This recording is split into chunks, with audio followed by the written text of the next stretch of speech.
Hare Krishna, Krishna Krishna, Hare Hare, Hare Rama,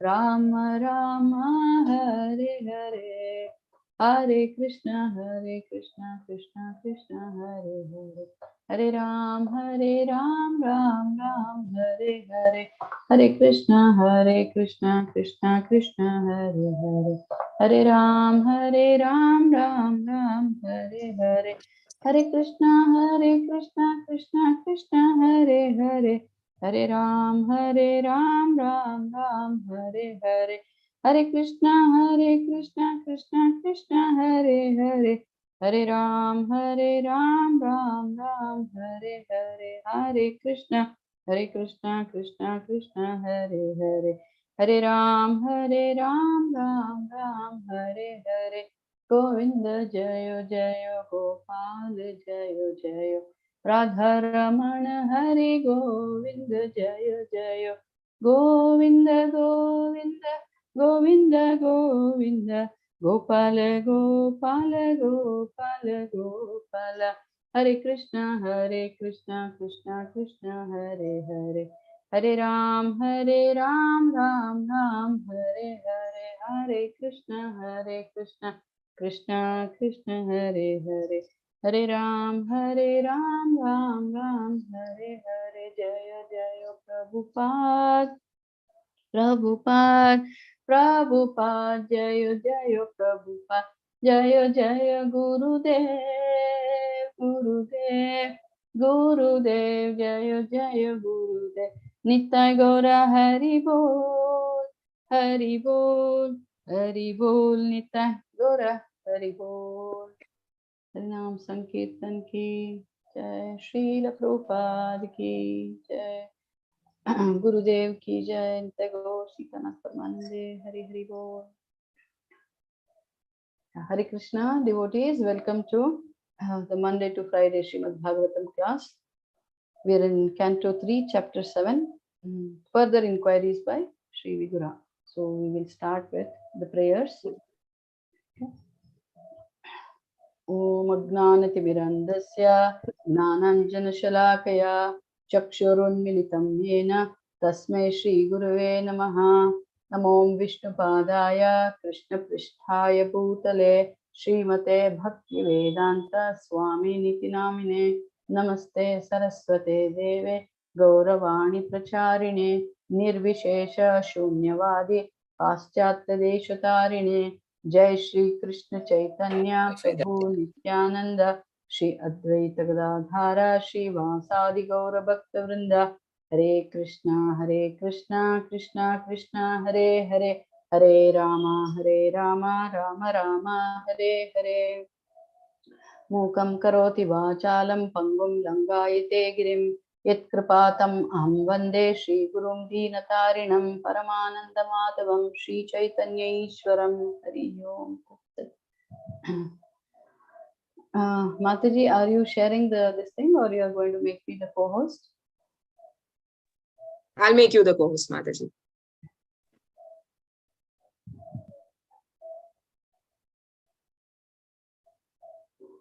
Yeah, done, Mataji.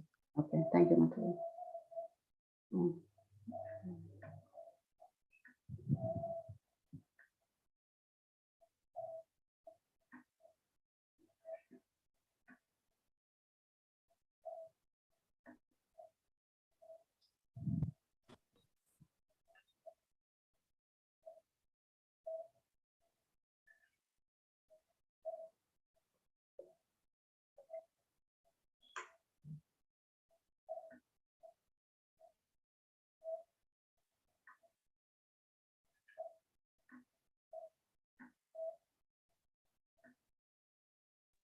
Okay.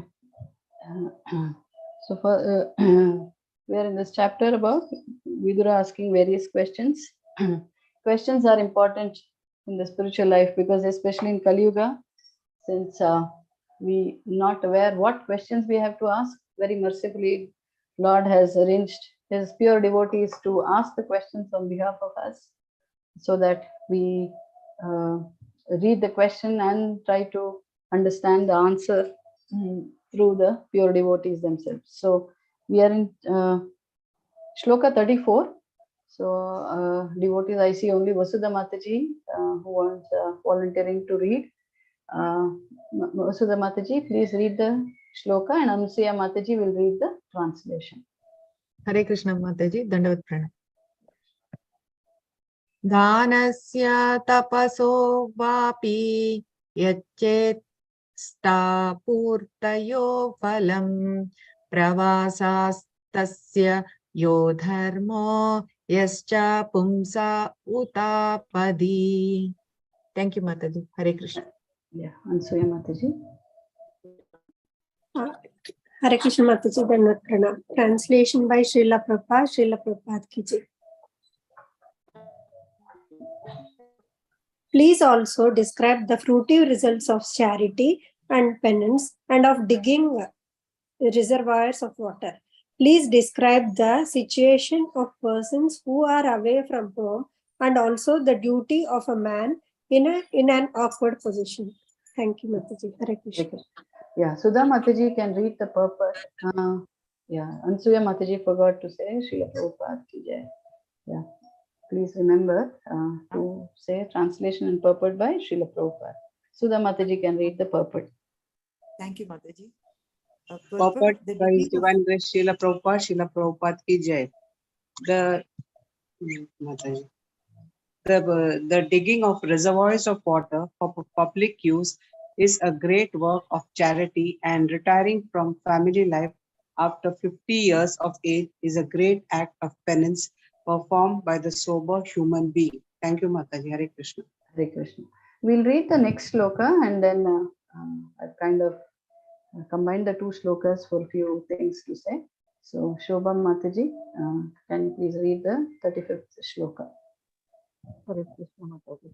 Hare Krishna. Shloka number 35. Yena va Bhagavan Yasya dharmano samadanaha sampradhistati bhayesam yedat akyahi anaha. Translation the Bhakti Vedanta. Mataji, Krishnamurti. Hare Krishna. Translation. Thank Okay, you. Mataji. Dandavat Pranam. Thank you, Mataji. Hari Bol. Krishnamurti Prabhu, please read the translation. Hare Krishna Mataji. Translation Basi Bhakti Vedanta Prabhupada ki jai. O sinless one, because the personality of Godhead, the controller of all living entities, he is the father of all religion, and all those who are candidates for religious activities kindly describe how he can be completely satisfied. Hare Krishna Mataji. Hare Krishna. So we can read this purport also. Prashanti Mataji, quickly read the purport. Hare Krishna Mataji, Dandavat Pranam. Purport by Srila Prabhupada ki jai. All religious activities are meant ultimately to satisfy the Supreme Personality of Godhead. The Lord is the father of all religious principles. As stated in Bhagavad Gita 7.16, 4 kinds of pious men, the needy, the distressed, the enlightened, and the inquisitive, approach the Lord in devotional service, and their devotion is mixed with material affection. But above them are the pure devotees whose devotion is not tainted by any material tinges of fruitive work or speculative knowledge. Those who are only miscreants throughout their lives are compared to demons. Bhagavad Gita 7.15. They are bereft of all knowledge in spite of any academic educational career they may pursue. Such miscreants are never candidates for satisfying the Lord. Thank you, Mataji. Hare Krishna. Hare Krishna. Yeah, thank you, Mataji. So I will share one more thing. And before I start explanation, just a minute.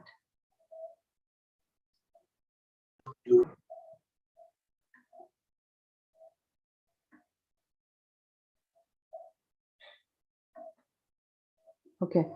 Yeah, so the 35th shloka, 34th shloka is talking about charity. It's a nice time to talk about charity because we are going through the Paksha Mas now.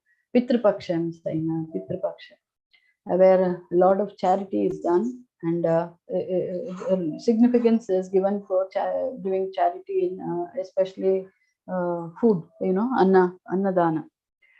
So here we in the purport, in the translation, talking about giving water, especially they are opening, what is that? Digging of reservoirs of water.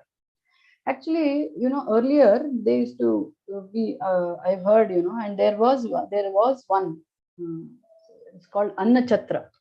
Earlier, people used to travel on foot, long distances. And when they used to travel, Vedic times, they used to travel only to Tirtha Kshetra.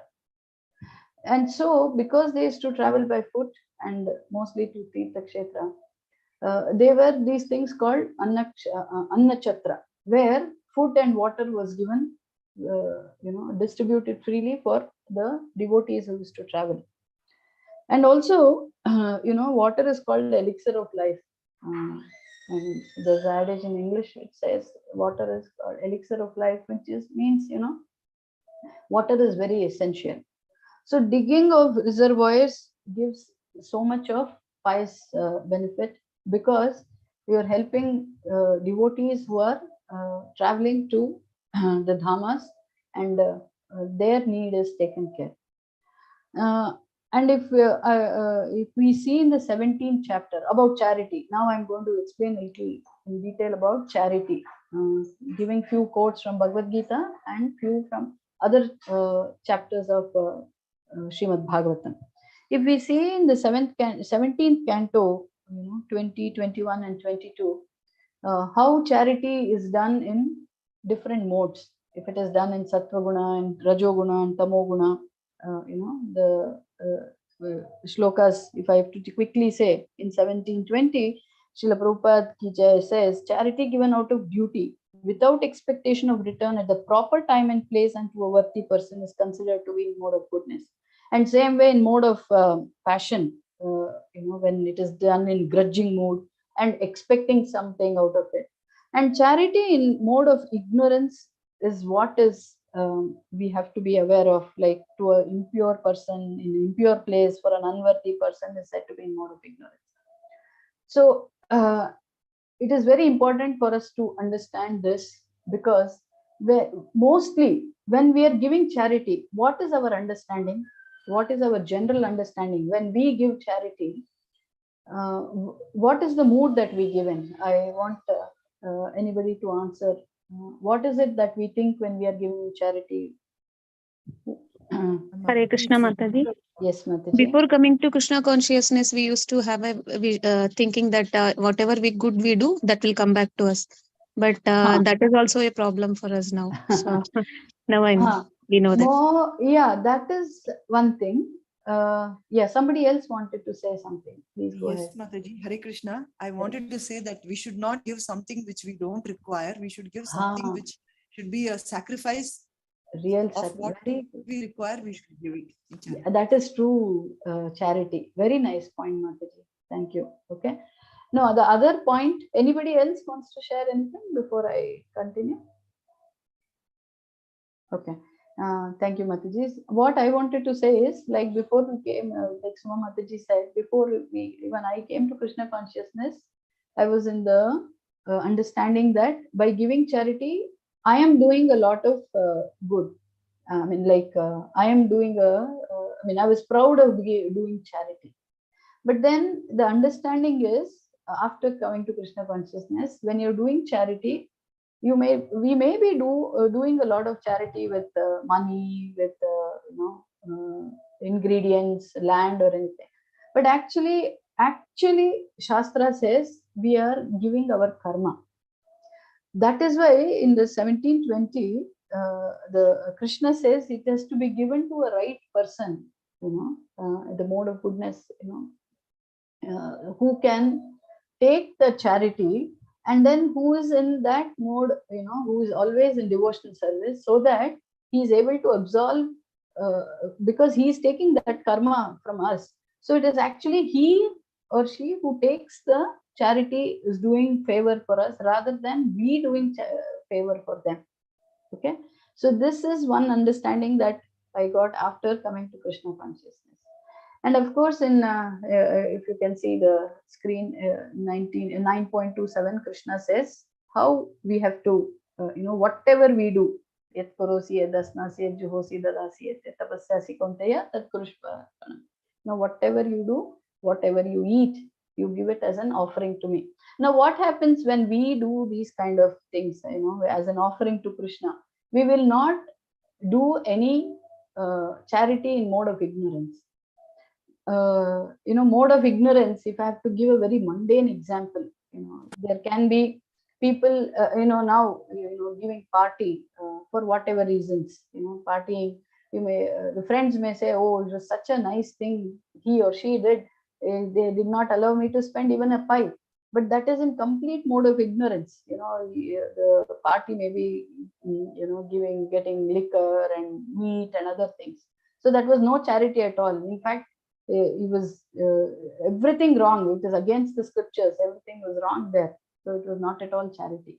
So when we come to this aspect of whatever, this particular shloka, Bhagavad Gita 9.27, when Krishna is saying, oh, son of Kunti, do it as an offering to me, then there can never be a thing that we will do which is outside of scriptures. That is one thing. Now, this is another shloka in Shrimad Bhagavatam, Canto 1, 9.27. And the translation goes, he then explained by divisions acts of charity, the pragmatic activities of a king and activities for salvation. Then he described the duties of women and devotees both briefly and extensively. So, even a king or even, anybody, the act of charity is a must. In fact, in the purport, Srila Prabhupada, this particular purport of Shrimad Bhagavatam, Srila Prabhupada says, 50% of our earning as charity has to be given. And Rupa Goswami and Sanatana Goswami in our parampara have shown this. Whatever we are earning, we have to give as. Now we may wonder, 50% if we give, then what are we going to do for ourselves? The question may come to our mind. But now, if we see the ashramas, the 4 ashramas, what are the 4 ashramas, please? What are the 4 ashramas? Brahmacharya ashrama, grahastha ashrama, sanyashrama, Vanaprastha. Okay. So now in these 4 ashramas, it is only the grihastha ashrama is allowed to earn, because in the grihastha ashrama he chose to enjoy the fruits of the activities. He is allowed to earn. In the brahmacharya ashrama, the brahmacharya ashrama is for to gain knowledge and to serve guru and to make himself ready for either grihastha ashrama or sannyasa ashrama.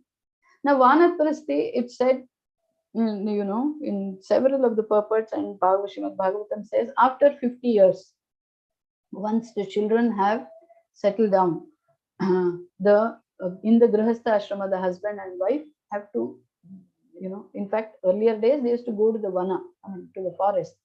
But then, according to time, place, and circumstance, we have to spend all our time in Krishna consciousness. So even they are not earning, the Vanaprasthis. And of course, the Sannyasa Ashrama, those who are in the Sannyasa Ashrama, they are not earning. So it becomes the onus of the Grihastha Ashrama, the Grihasthas, to give charity, 50% charity, so that the other 3 ashramas, the devotees in the other 3 ashramas, are taken care of basic needs and follow their Brahmacharya Ashrama, Vanaprastha Ashrama, or the Sannyasa Ashrama. Right? So you see, it's a lot of responsibility on the Grihastha Ashrama. That is why Bhagavatam makes a difference, between Grihamedi and Grihastha. So this was one thing. And in fact, in this particular purport, I'm repeating Shrimad Bhagavatam 1.9.27. In the purport, Srila Prabhupada says, the only main duty of women is to take care of children. He makes a point there. Okay. Then I quoting, we are seeing shloka, Shrimad Bhagavatam shloka 1, 12 and 14. Canto 1, chapter 12, 14. Translation by Prabhupada goes like, upon the birth of a son, the king who knew how, where and when charity should be given, gave gold, land, villages, elephants, horses and good food grains to Brahmanas. Now in this purport, if we read this purport, Srila Prabhupada makes a point that, we usually hear, especially here in Kannada, there's a saying, Bada Brahmana. Bada means poor Brahmana.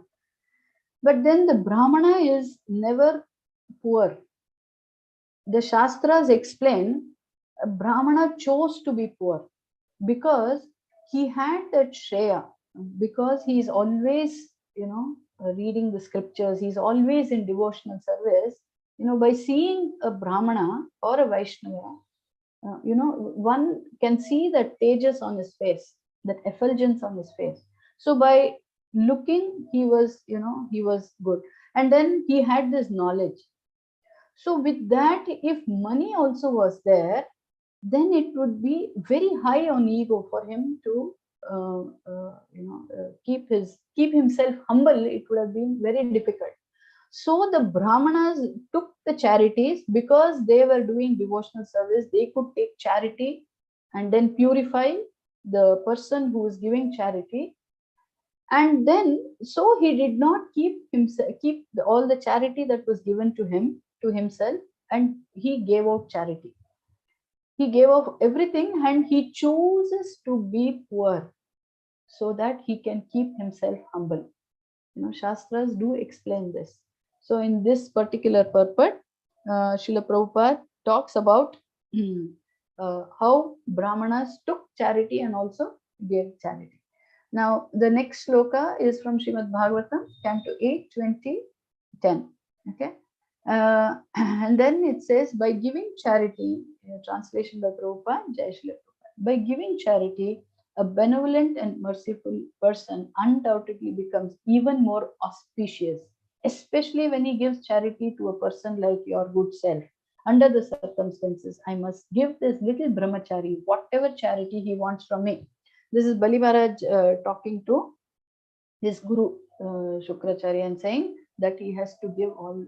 In fact, Shastras also say, if you give charity to a Brahmana, it comes back 1,000 times, to a Vaishnava 10,000 times. I don't exactly remember the figures as such, but then when charity is given, if we give 1 rupee, Krishna being absolute, he will ensure that it comes back to us multiple times. But of course, our mood should not be that we should give charity so that we get it back from Krishna. Our mood should be to give back to whoever it belongs to. So this is, and then there is this last shloka that I would like to read about charity.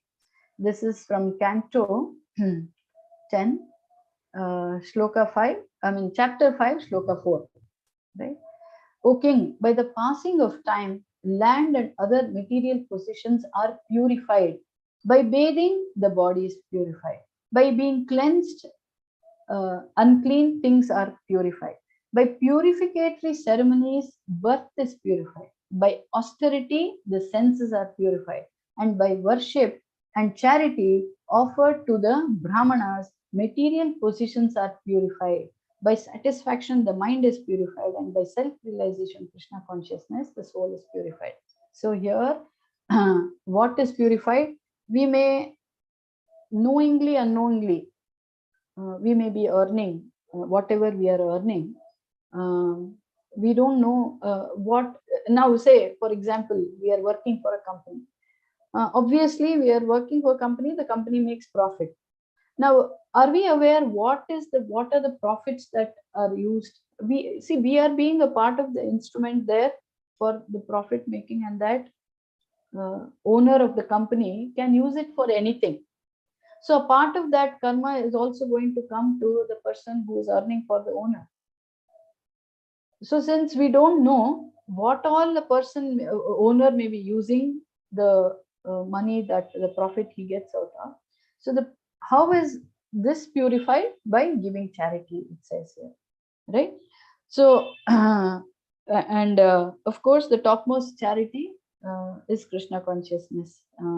We in the 18th chapter 68 and 69, Krishna himself says, there is nobody more dear to me than those who talk about me.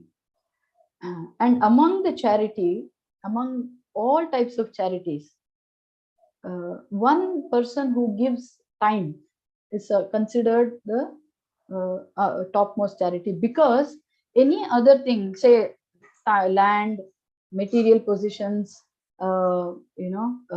can at a time, if need be, can be given back, but time given can never be given back to the person who gave time. So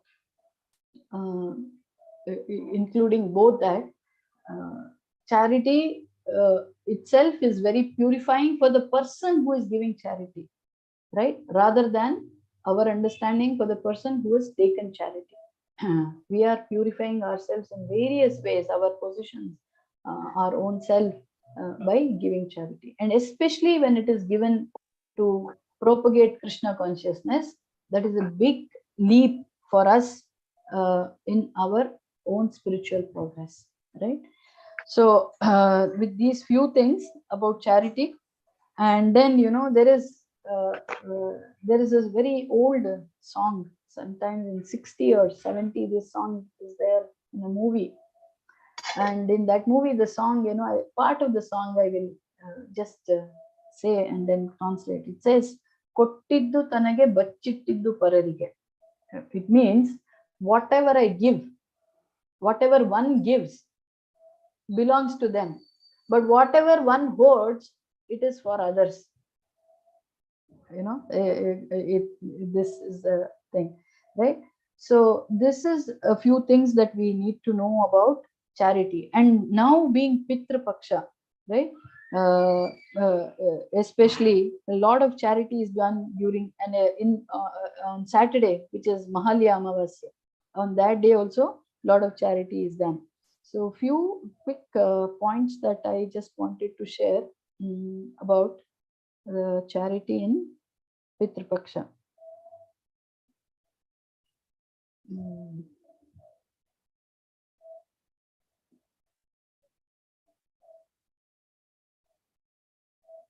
Yeah. No, I'm not getting that. Okay. Yeah. So Narada Muni advised Yudhishthira perform Rajasuya sacrifice so that his father Maharaja Pandu could continue his journey beyond Pitraloka. So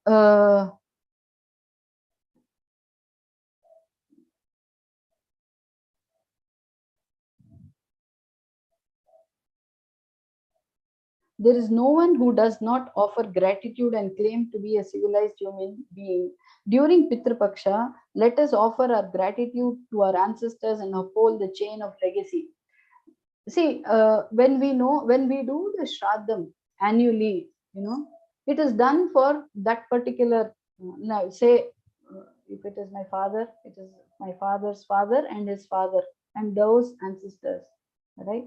But in Pitra Paksha, when Tarpana and charity is done, it is said, it reaches to all the Pitrus. I mean, irrespective of whether they are in my ancestral or I come in that lineage or what. That is not the question here. The question is that it reaches to all the Pitrus. So it becomes very important, those of us who are aware of this and who do Tarpana, giving Tarpana, to give Tarpana in this Pitra Paksha to all the ancestors in the Pitraloka, it reaches everybody. So as a Vaishnava, why I'm saying this is a Vaishnava being Paradukha Dukhi, and who is being very magnanimous, who wants to give charity to everybody, and also the gratitude aspect is highlighted during Pitra Paksha. So charity given during this time reaches to all the ancestors, it says. So that is one. These are the few thoughts that I wanted to share about Shloka 34, right? And now, see, from where we have reached, I'm saying, we call ourselves modern civilization now. Vedic times, when the food was ready, Shastra says, person has to go out into the street, call out thrice. Is anybody hungry? Is anybody hungry? Is anybody hungry? And if anybody is hungry, we have to first feed that person, and then we are supposed to partake of the prasadam. And in case it is over, then we are supposed to cook again. From there, now we are paying money, we are paying and buying water. Some time back I read there are going to be water wars because of, people are going to say, I own this particular portion of the water. There are going to be water wars. This is some, on the mundane prediction. So you see, at the outset, when we talk about Vedic culture, people think we are very, very backward, or we are in some other age, right? But you see the magnanimity of our Shastras and the Vaishnavas and Brahmanas, where everybody was inclusive, everybody was included, irrespective of their age, their caste, creed. When they wanted to give out, when you go out and call and say whoever is hungry, it can be anybody, right? So this aspect of charity, I think, from on ISKCON point of view, from Srila Prabhupada's point of view, they are giving out prasadam, all over the world. There is some hope that we live in that Vedic culture. We are bringing back that Vedic culture. So I feel very proud. I can feel proud to be a part of Srila Prabhupada's mission, right? So that was Shloka 34. And in Shloka 35, we talking about the 4 types of pious men and 4 types of people who don't come to devotional service. Now, by doing all this charity, Suma Mataji said, yes, we are going to giving also. We are going to come back to take that, which is not going to break the cycle of birth and death. But we must remember, because we did all that charity, right? We getting that price credit, which got us this birth again. But then, because of that price credit, we also came across devotees. And from there, we have come to a stage where we understand doing charity just in Sattva-guna, or just giving without Krishna, then we are binding ourselves in this material world, right? So we come across the devotees because of pious credit and because of more mercy of devotees, and then we start our spiritual journey. Then from in this particular purport, we from there we understand how we have to go through our human life, from being fruitive in mentality to move up to pure devotees.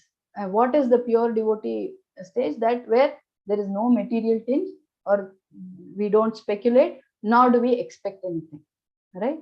So that's how I wanted to combine these 2 shlokas and give a brief, because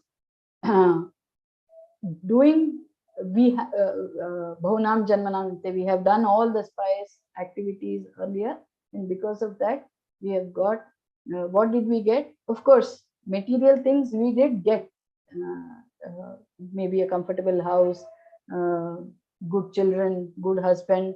With that, what did we get? We got closer to our own true self through the causeless mercy of devotees, starting from Srila Prabhupada, right? So this are the few things that I wanted to share about these 2 shlokas. So now we'll go to the next shloka. Shanti Mataji can read the shloka, and Sudha Kumar Mataji can read the translation.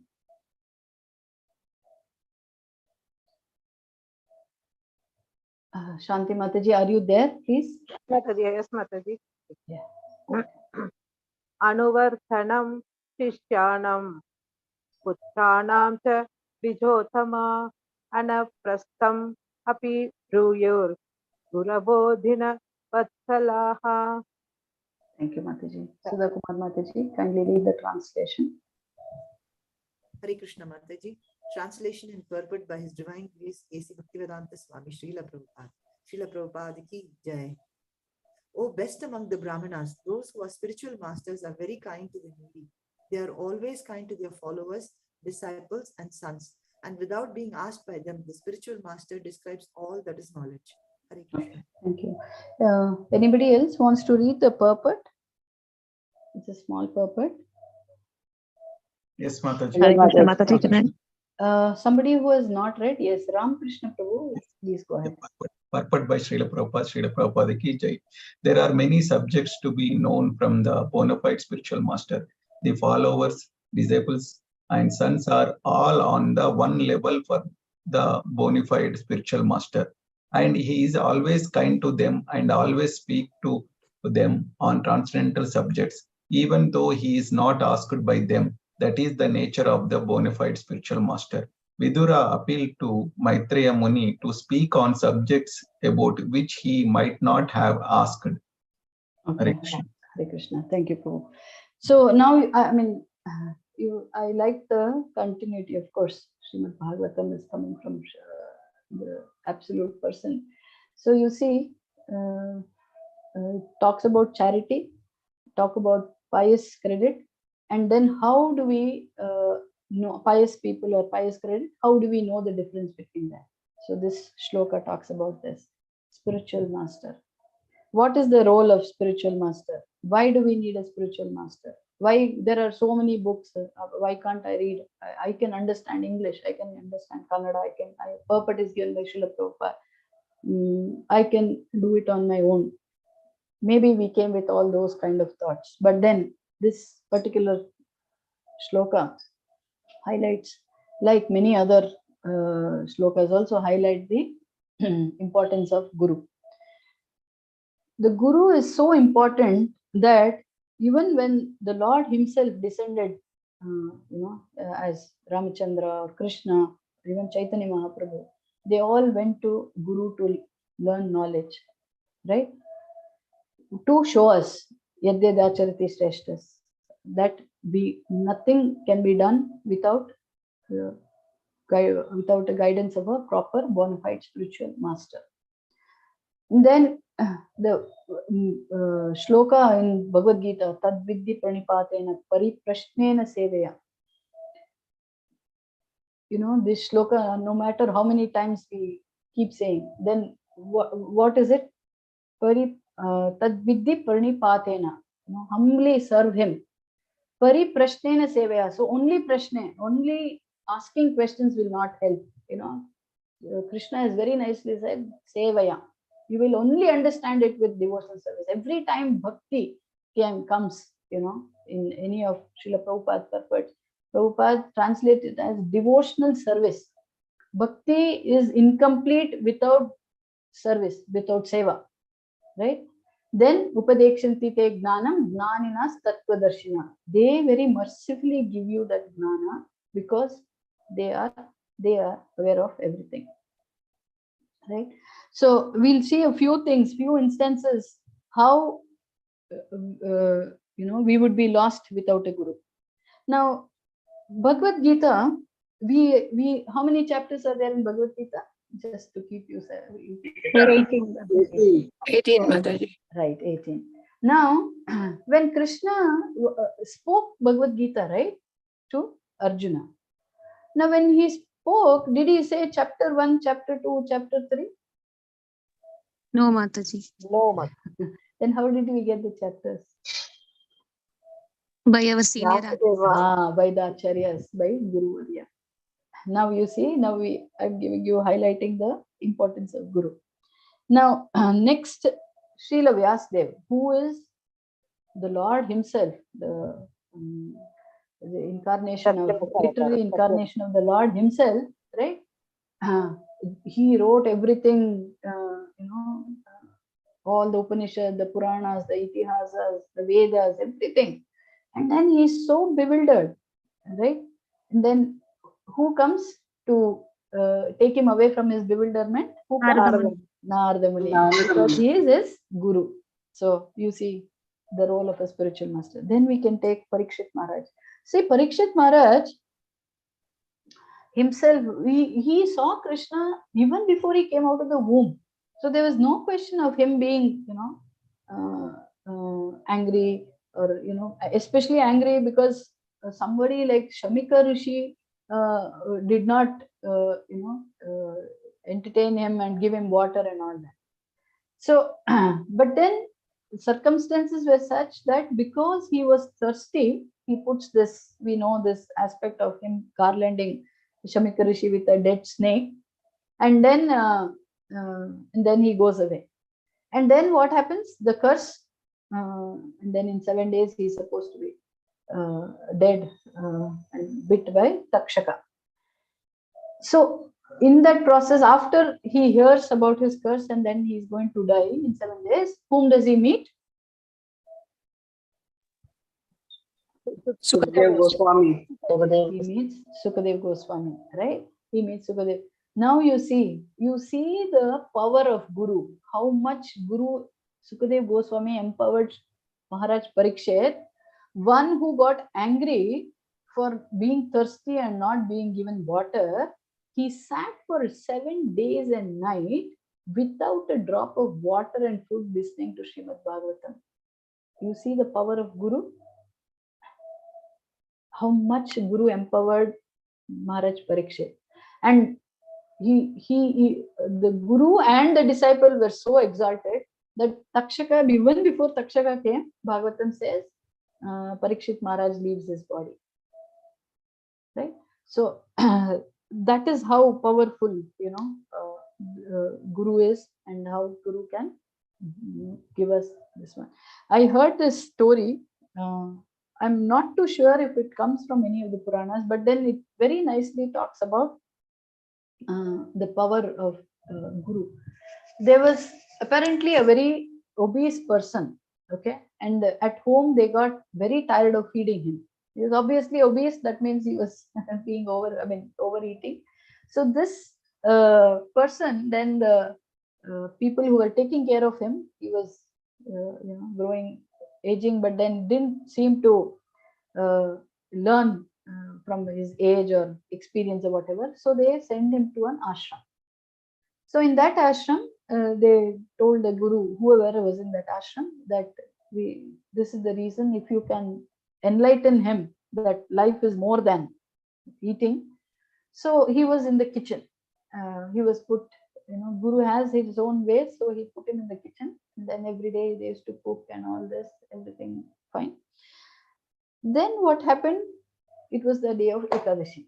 So as usual, this person knows only how to eat, nothing else, right?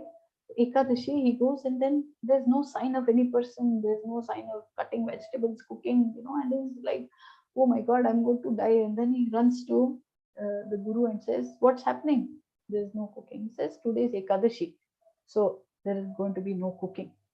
He says, no, I cannot stay without eating. What should I do? So the Guru says, see, in the ashram it is not allowed. And it's an elaborate story. I'm just kind of concising it. He says, you cannot cook here. And then he says, who told you all this? So the Guru was a great devotee of Sri Ramchandra. So he says, okay, you take some ingredients, then you go cook there, and then you offer it to Ramchandra, and then you can, after that you can eat, right? Now this person was kind of helping, was not very good at cooking and the things. So he takes ingredients for 2 people. That is, he said, Guru said, for Ramchandra and for himself. So he goes to the forest, he starts cooking, and he just follows Guru's instructions, right? And then he cooks, and when the time he cooks, and then he calls out, okay, I have to offer to you, Ramchandra, where are you? Then he sees 2 people coming, very effulgent. So he sees 2 people. Now he is not even aware it is Rama and Lakshmana there. And then his worry is, now if I have cooked for 2 people. Now suppose I give this to these 2 people, what am I going to eat? His worry is that. But then because the Guru said that he has to feed them first or offer, because all those things would not go into his head, he said I have to give. So he gives it, and then he comes back. And then, of course, obviously he had nothing to eat. So then the next day, then he again forgets. Then again the next day Ekadashi comes. Then the Guru says the same thing. So now he says, I'm going to take it for 3 people. Okay. Then he goes, he cooks. And then he's again calling out, I have to give it to you. And then now what happens? 3 people come. Rama, Lakshmana, Sita. Now again there is no food for him. He goes back. Then the next Ekadashi comes. Then the Guru is wondering, each Ekadashi, he is taking more and more ingredients. What is this person doing? Then next he goes, he cooks for 4 people, including him. Then he sees Rama, Lakshmana, Hanumanta coming. Then again he has no food. Then, the next Ekadashi, like he's taking he's taking so much of ingredients. Then the Guru is wondering, what is happening? What is he doing with all these ingredients? Who is he feeding? How can he eat so much?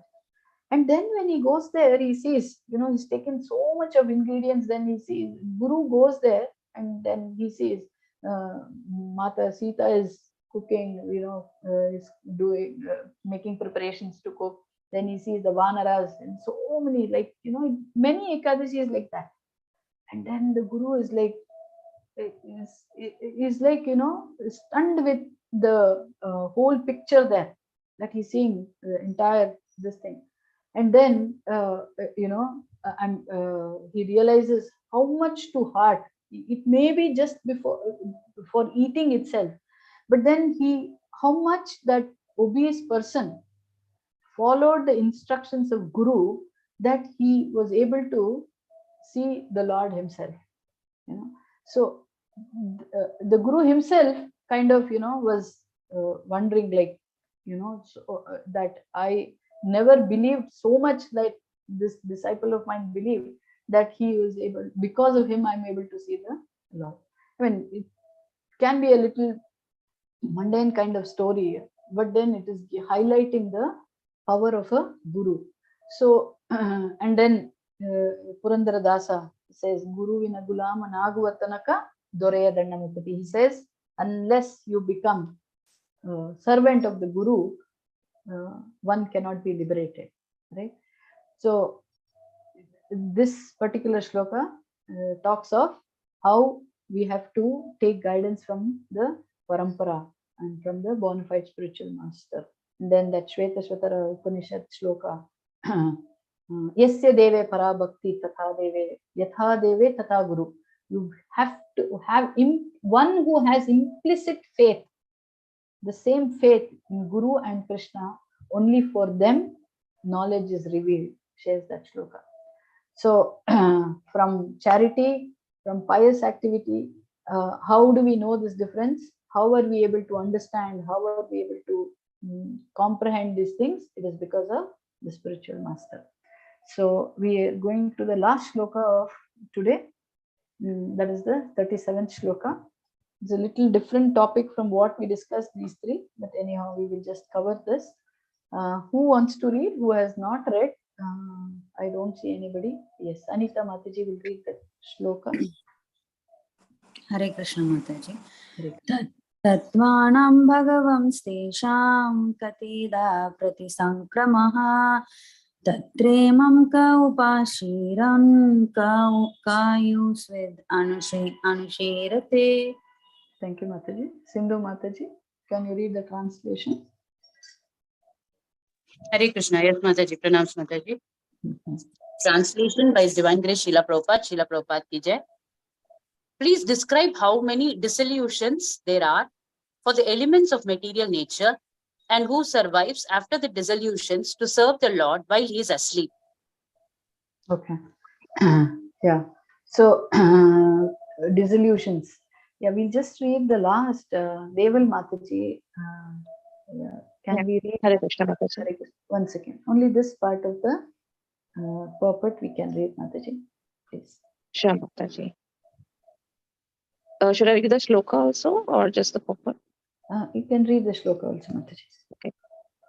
Nyachavante hi yad bhakta mayyatam pralayapadi atochuta khile loke sa eka sarva govyapaha.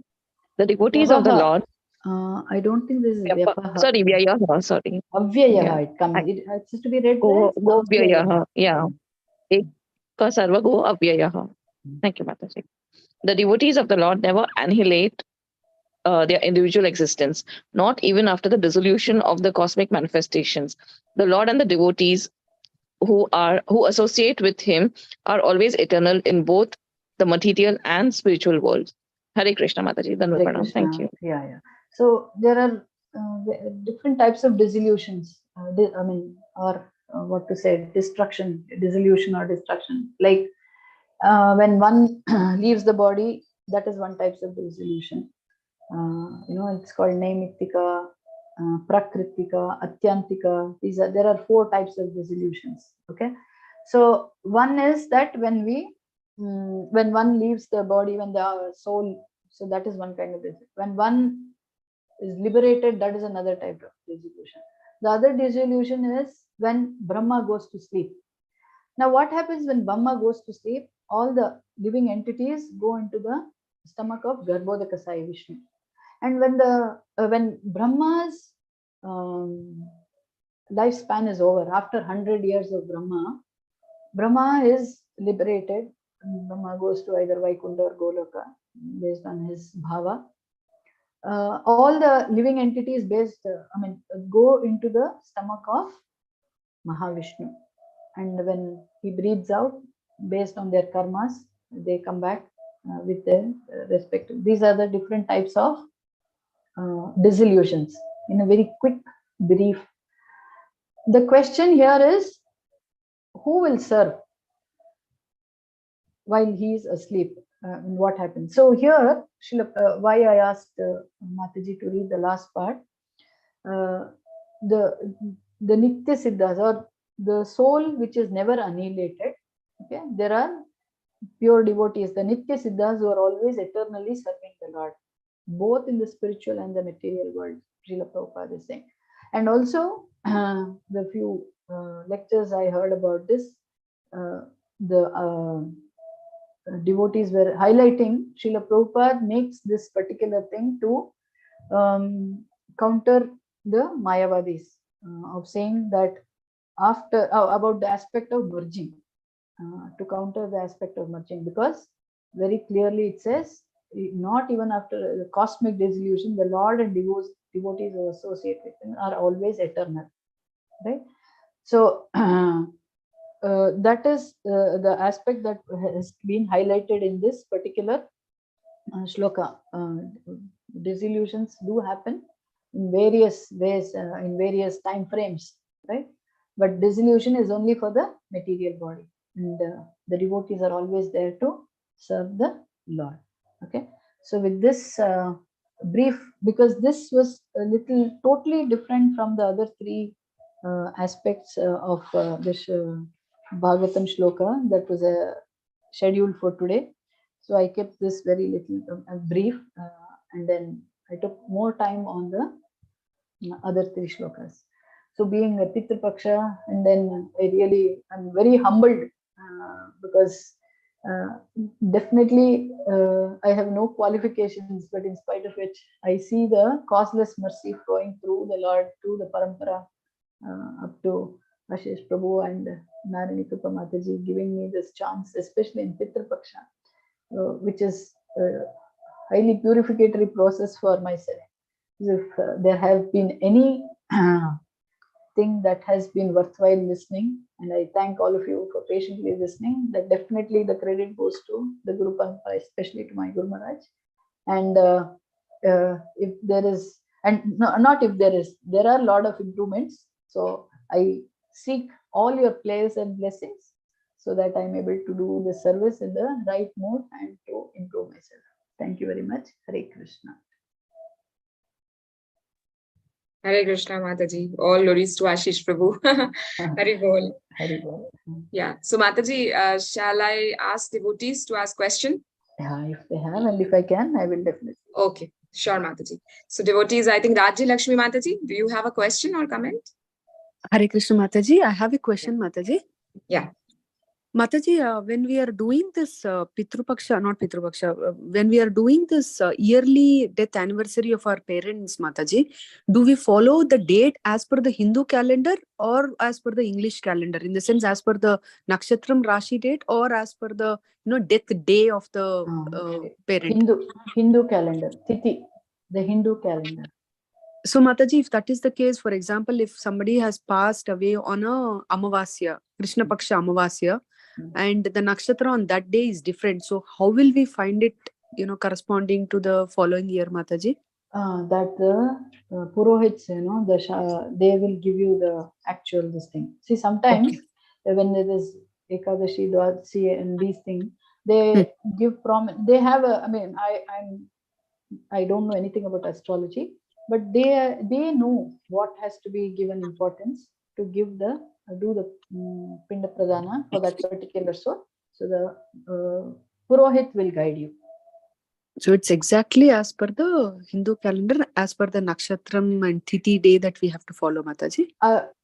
From what I know, it is the Tithi. The Nakshatra aspect, I'll have to, maybe it's a good question for me to find Yes, out. Mataji, Hare Krishna Mataji. Not based on Nakshatra, Mataji. Only it is based on the Tithi. It is based on the Tithi. Yeah, only Tithi. Yeah. Hare Krishna Mataji. But actually, our ISKCON will follow that different calendar of Mataji, but other people, they will follow that different calendar. If that case. No. What ISKCON calendar, we are talking about if somebody has, say, my father passed away in particular day, it was a Padya, right? Padya, he passed. Yes, Mataji. So why should like his Shraddham is done on that Jeshta Masa Padya, right?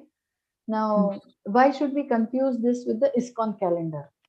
Is my question to Ramakrishna Prabhu. Yes, Mataji, but according to that ISKCON calendar, that date it is different. That is for the Jeshta Masa and some, that is based on that our it's Smartha calendar. Smartha calendar. So Shraddham is done on the Smartha calendar. Okay, Shraddham we can follow Smartha calendar. Yes. Yes, Mataji. Correct. Yeah. We have to follow the Smartha calendar. But why, Mataji? It's why can't we follow that ISKCON calendar? See, ISKCON calendar, Padya will not be different. I mean, mostly I have seen in Ekadashi, Dvadashi only. That is there when Ekadashi, like in the Smartha calendar, what happens? If Ekadashi is there full day, it comes after the sunrise, and if it is full day, the Smarthas follow Ekadashi on that day. But in ISKCON calendar, what I have understood is in the Brahma Muhurta, whatever Tithi is there, even if it is for a second, for a half a minute, then that day is considered Ekadashi, though most of the day it is Dwadashi. Yes, Mataji, that's true. Okay, right. So that is where mostly, we see a difference between the Smartha and the Vaishnava calendar, right? But then why should that come as an interference following the Shraddha Tithi is my question. No, Mataji, if that is, you see, whatever the Smartha, actually they will calculate that one after 12 p.m. They will calculate the date. But our ISKCON calendar, they will follow that Brahma Muhurta time. And for that, we can applicable to for all other things also. For this, what is that problem in that one? Yeah, you want to follow it is. You can follow, Prabhu. One can follow. Okay, we not can a follow. problem. We can follow. Yes, it can be followed. Yes, Mataji, can I say something, Mataji? Hare Krishna. Yeah, once again, Ramakrishna Prabhu, do you have anything else to clarify? Yeah, that's fine, Mataji. Thank you. Hare Krishna. Yes, Padma Mataji, please go ahead. Yeah, Mataji, what I've heard was sometimes they say if you don't remember the tithi, if you're confused with the dates, you can wait on the last day of the Shraddha days. Last day, Mataji. Last day of what, Mataji? Of Shraddha. Like it goes on for 15 days, no? 14 or 15 days. No, but annually you will have to remember, no? Yes. Annually once we have to do, right? Yes, Mataji. So how, which, no, then... Mataji went to say this Mahalaya Paksha last day. Mahalaya Amavasya. Yeah. Mahalaya Amavasya, you are talking Yeah, about. last day of Pitru Paksha. Pitru Paksha, yeah. If you don't remember, you can do it for all your Pitras. Yeah. Yes. Yeah. See, we really appreciate our Vedic culture. It's, if this is not there, then there is always a chance for doing it rather than skipping it. Yes. So expansive, it is really nice. Okay. Yeah. Thank you, Mataji. Okay, thank you, Mataji. Sandhya Mataji. Yeah. Have anything to say? Hare Krishna, Dandat Pranam Mataji. Hare Krishna. Mataji, we just discussed about Brahmaji now when he completes his 100 years. According to his wish, either he goes to Vaikuntha Loka or Goloka, you said that. So my question is, what about other demigods? They are also go according to their wish to, means they are also got liberated like Brahmaji? I did first clarification. I did not say according to Brahma's wish. I said according to Brahma's bhava, his mood. Okay. Sorry, Mataji. Sorry. Right. So yes. Based on his bhava, he can either go to Goloka or Vrindavana. I said the demigods, like the devatas, also. I mean, they have an opportunity. See, Brahmaloka is different from where the Swargaloka, then Brahmaloka is topmost actually. They are in different lokas itself, right? The demigods, so if they have purified themselves of the desires that they have, because if you see the demigods, they also have desires, right? Yeah. Then they will come back to fulfill their desires. Anyway, see, irrespective of demigods, human beings, Daityas also I can take, because Prahlad had no other desire other than to go back to serve Krishna. So irrespective of who it is, if they have no material desires, they all can go back. Okay. Right? So it can be anybody. Means Brahmaji, if having any desire, he also come back. Brahmaji has a desire. From Brahmaloka, from what I have read, they all are elevated to the Vaikuntha Lokas. They are very pure as compared to below lokas, like Vijana Maharatapa. Yes. Okay, Mataji. Thank you, Mataji. Yeah. Narani Prabhu Mataji. Yeah, Mataji. Was I right on that? Yes, Mataji. Yeah, definitely. You are right only, Mataji. Yeah. Yeah, Mataji, Ramakrishna Prabhu is asking one question, that can we follow anniversary and birthdays also as per our ISKCON calendar? So yes, only. Ramakrishna following only that. Yeah. He's proving his name. He's chanting the Hare Krishna Mahamantra, Rama and Krishna. He wants to only... All glories to you, Prabhu. Thanks for enlightening us that we can also follow the ISKCON calendar for everything, not just for the Ekadashi. All glories to you, Prabhu. Hari Thank you, Mataji. Thank you. Hari Bol. Suma Mataji. Hare Krishna Mataji, Dandavat pranams to you all, Mataji. Mataji, I just did not understand this line, Mataji. The devotees of the Lord never annihilate their individual existence even after the dissolution of the entire cosmic manifestation. Is it only about the pure devotees? Even then, when everything is dissolved, like so that individual everything will go off, no, Mataji. So how is it, Mataji? I will ask you a question. Okay, Mataji. Pure devotee, yes, it talks about there. All beings have a soul, right? Yes, Mataji. So does the soul get annihilated? No, Mataji. So there it is more about the pure devotee serving, because the question Vidura is asking is, who serves the Lord while he is sleeping? Right? The shloka, if you see the question asked by Vidura, please describe how many dissolutions are there for the elements of material and who survives after the dissolution to serve the Lord while he is asleep. So that shloka that we read in the end, right? It talks about Nitya Siddhas, whether they are the Nitya Siddhas, like perfect example we can take about Srila Prabhupada, where Prabhupada was in material world or whether he is in Goloka, okay? His only desire is always he is serving the Lord. Whereas even though as souls we are eternal, for now being conditioned, we are serving ourselves now. It is not like that. So with the pure devotees, they're always serving the Lord, right? So that is in that aspect that differentiation is being made. Otherwise, all of us are eternal because the soul is eternal.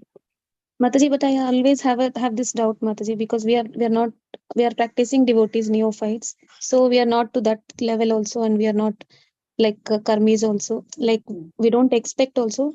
Sometimes those wishes and desires come and contaminate us.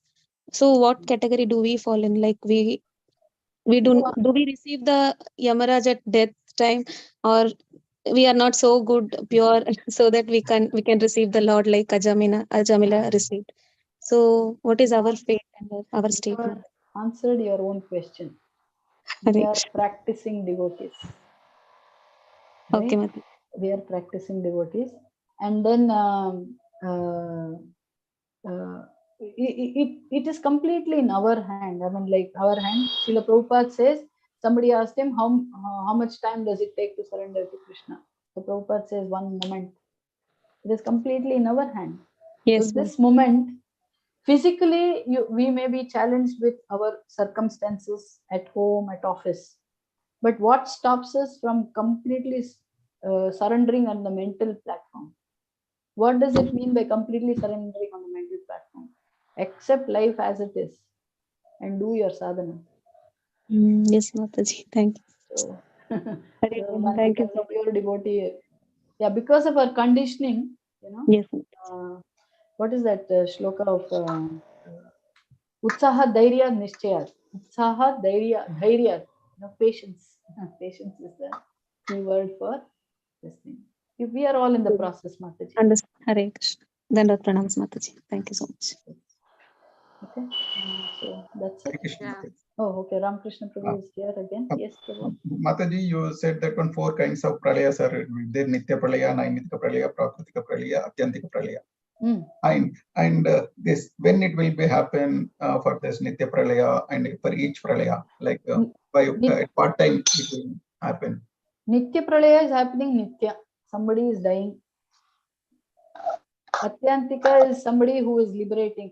So, and then Prakriti Pralaya and what is the other one? Naimitika Pralaya, right?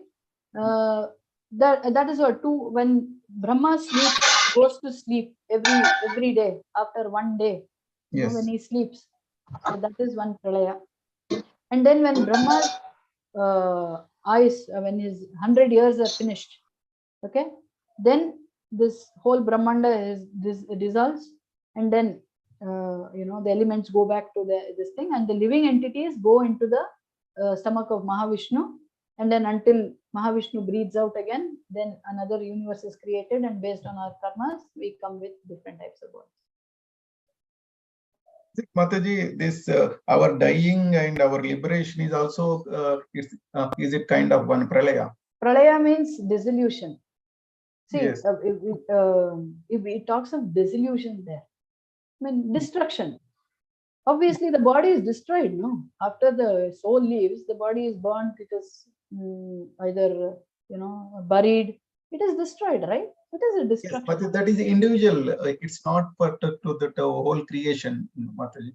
It's only for individual people. Also, it is. We can say or we can consider it's a pralaya. We will not consider it as pralaya. That is why the word used in the shloka or the translation Srila Prabhupada used that dissolution, not as pralaya. Okay, what is the difference between dissolution and pralaya? The magnanimity, if I can think, Nitya is individual leaving the form. Pralaya is the whole mass, the entire creation. Yes. Pralaya, the magnanimity of it, right? Like a drop of ocean and ocean. Yeah. Fine, Mataji. Thank you. Hare Krishna. Thank you so much, Mataji. We'll end the session here and do the Vaishnava Pranam Mantra and once Hare Krishna Maha Mantra also. So all of you can unmute your mic. We will say Hare Krishna Maha Mantra together. Hare Krishna, Hare Krishna, Krishna Krishna, Hare Hare, Ram Ram Hare Hare, Hare Krishna Hare Krishna. Thank you, Mataji. Hare Krishna. Hare Krishna. Thank you so much, Mataji. Hare Krishna Mataji. Pranam Mataji. Thank you, devotees. Hare Krishna Mataji. Hare Krishna Hare Krishna Mataji. to all the devotees. Hari Bol. Thank you, Shall I end the Mataji. session, Mataji? Yes, ma'am. Very nice class, Mataji.